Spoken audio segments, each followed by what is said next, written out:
जगदीप धनखड़ के इस्तीफे के बाद नीतीश कुमार बनेंगे उपराष्ट्रपति। कांग्रेस और आम आदमी पार्टी से नजदीकियों के चलते देना पड़ा इस्तीफा। जगदीप धनखड़ का इस्तीफा यानी मोदी सरकार में टूट। सोशल मीडिया पर ये कुछ सवाल हैं जो बवाल कर रहे हैं। दरअसल दोस्तों, कल शाम अचानक से भारत के उपराष्ट्रपति जगदीप धनखड़ ने इस्तीफा देकर पूरे देश को चौंका दिया। वजह बताई सेहत, लेकिन ये वजह किसी के गले नहीं उतर रहा। सवाल उठ रहा है कि ये वजह है या कुछ और। क्या नीतीश कुमार अगले उपराष्ट्रपति होंगे? अब जरा इस ट्वीट को देखिए। सूत्रों के हवाले से खबर पता चला है कि अगला उपराष्ट्रपति नीतीश कुमार होंगे।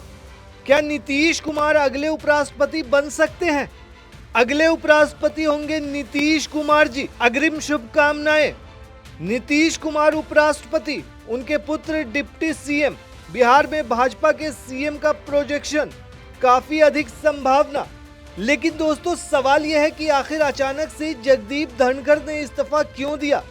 क्या कोई राजनीतिक दबाव था? उन्होंने इस्तीफा दिया या दिलवाया गया? बगैर किसी चर्चा के अचानक इस्तीफा कई चर्चाओं को जन्म दे रहा है। उपराष्ट्रपति ने स्वास्थ्य कारणों का हवाला देकर इस्तीफा दिया है, लेकिन ये बात किसी के भी गले नहीं उतर रही। हाँ, ये एक वजह हो सकती है, लेकिन यही वजह नहीं, क्योंकि अगर ऐसा होता तो चर्चा जरूर होती। वहीं सियासी हलकों में वजह बहुत सारी बताई जा रही है। अब जरा इस वीडियो को देखिए। कृषि मंत्री जी, एक एक पल आपका भारी है।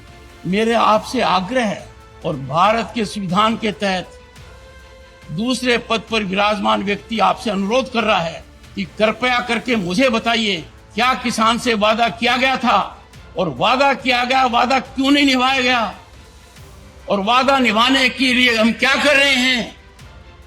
गत वर्ष भी आंदोलन था, इस वर्ष भी आंदोलन है, काल चक्कर घूम रहा है। अब इस ट्वीट को देखिए। ये वीडियो सारे सवालों का जवाब है।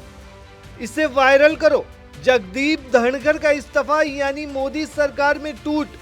मोदी कितने और दिन पीएम रहेंगे नहीं पता। दरअसल दोस्तों, बताया जा रहा है कि संसद के गलियारों में जगदीप धनखड़ की हाल में ही कई विपक्षी नेताओं के साथ निकटता के बारे में चर्चा हो रही थी। उन्होंने कुछ दिन पहले मल्लिकार्जुन खड़गे से मुलाकात की थी और रविवार को अरविंद केजरीवाल के साथ भी बैठक की थी। वहीं न्यायपालिका में भ्रष्टाचार को रोकने के लिए एनजेएसी जैसी संस्था की वापसी के लिए भी जगदीप धनखड़ का अभियान भी सरकार के साथ मेल नहीं खाता था। तो अब ये सवाल भी उठ रहा है कि क्या उनसे इस्तीफा दिलवाया गया?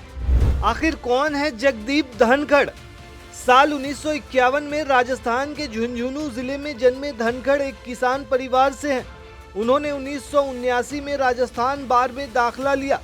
सुप्रीम कोर्ट और विभिन्न उच्च न्यायालयों में राज्य के सीनियर अधिवक्ता के रूप में प्रैक्टिस की और राजस्थान उच्च न्यायालय बार एसोसिएशन के अध्यक्ष के रूप में भी सेवा की।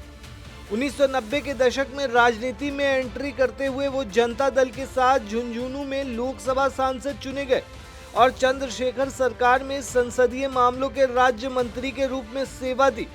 वो 2003 में भाजपा में शामिल हो गए। 2019 में उन्हें पश्चिम बंगाल का राज्यपाल बनाया गया, जहां उनका ममता बनर्जी सरकार के साथ अक्सर टकराव होता रहा। वहीं जगदीप धनखड़ 2022 में भारत के 14वें उपराष्ट्रपति चुने गए। उन्होंने 11 अगस्त 2022 को पद की शपथ ली। उनके नेतृत्व को दृढ़ और कभी कभी पक्षपातपूर्ण दृष्टिकोण के लिए भी जाना गया। इसके कारण दिसंबर 2024 में विपक्षी दलों की ओर से एक अभूतपूर्व महाभियोग प्रस्ताव भी दायर किया गया। जगदीप धनखड़ ने विपक्ष के इस कदम से गहरी निराशा व्यक्त की। उन्होंने कहा कि वो आहत महसूस कर रहे हैं। कुछ विपक्षी सांसदों जैसे कि कल्याण बनर्जी ने संसद के गेट पर धनखड़ की नकल की, जिससे उनके विपक्ष के साथ विवादास्पद संबंध उजागर हुए। वहीं उनके कई वीडियोज भी वायरल हुए हैं।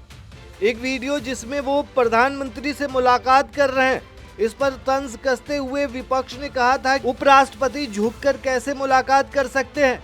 उन्हें ट्रोल भी किया गया था, वायरल हुआ था, जो आपने देखा होगा। दोस्तों, इन सब के बीच धनखड़ ने आखिरकार अपना इस्तीफा दे दिया। अब सवाल यह है कि धनखड़ क्या आप कांग्रेस या आम आदमी पार्टी में जाएंगे या स्वास्थ्य कारणों से आराम करेंगे? ये तो आने वाला वक्त ही बताएगा। वहीं सरकार को अब अगले 60 दिनों के भीतर एक नए उपराष्ट्रपति का चुनाव करना होगा। जगदीप धनखड़ का इस्तीफा संसद के महत्वपूर्ण मानसून सत्र के पहले दिन आया है।